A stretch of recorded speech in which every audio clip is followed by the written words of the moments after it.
Quick video going over the Shun Classic 6-inch chef's knife and the Global GS3 13cm chef's knife. The reason I'm doing this is because both these knives are relatively similar in price and both these brands are very well known. So a lot of times people find themselves trying to choose between the two. Off the bat, let's discuss the similarities. Both the Shun and the Global are Japanese-made knives and they're handmade knives, and because of that they have very similar cutting angles. 16 degrees for the Shun, and a little bit thinner and sharper 15 degrees for the Global. On top of that, both knives come with a lifetime warranty, and that's about where the similarities are going to end. The differences are actually many. First and foremost, you can see the Shun is a more traditionally made knife. It's forged, it has a full tang going through this black pakkawood handle, and pakkawood is actually a compressed resin-filled wood that makes it impervious to staining and water damage and things like that. The Global knife, on the other hand, with its modern design, a lot of people don't realize, is actually a two-piece knife. The blade is made and sharpened, and the handle is hollow and actually filled with sand. And the reason they do that is to give it a nice weight and make it light. They then weld the entire thing together and smooth it out. And the opposite side of that coin is there have been stories, though rare, about the weld breaking while being used. And I think that's sort of the last thing you want to deal with when you're using a sharp knife. On top of that, let's discuss the actual blades. The actual blades also vary wildly. Globals use Chromova 18, which is a relatively soft metal.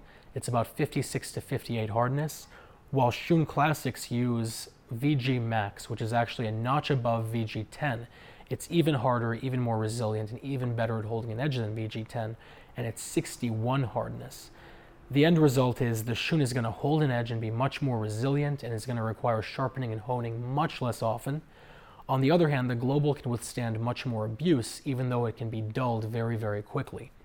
However, I think that if you're using a wood cutting board, if you're treating the knife with respect, if you're not using it to pry open cans, you're always going to want to have the hardest metal you can, because that gives you the best edge retention.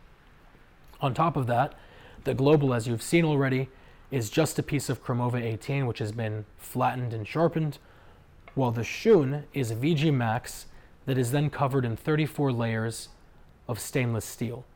And that gives you a really, really nice Damascus design because of the 34 layers on either side, but at the same time it makes it impervious to rust and pitting and staining and things like that, just by virtue of having so much stainless steel incorporated into the blade.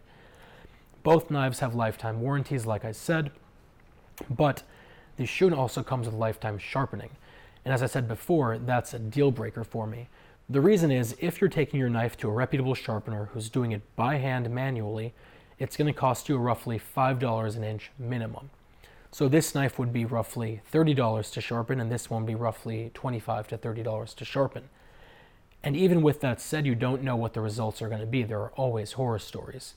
With the Shun, you send it to Shun, they look it over. If they see any problems, they throw the knife away and give you a brand new one. But otherwise, you can rest easy knowing they're going to put the exact same edge on the knife that you fell in love with when you first purchased it, and they're going to do it for free. It's really a no-brainer to me. Either way, I'll put a link down to both these knives below. If you guys have any questions or comments or concerns, as always, let me know. Otherwise, I will talk to you very soon.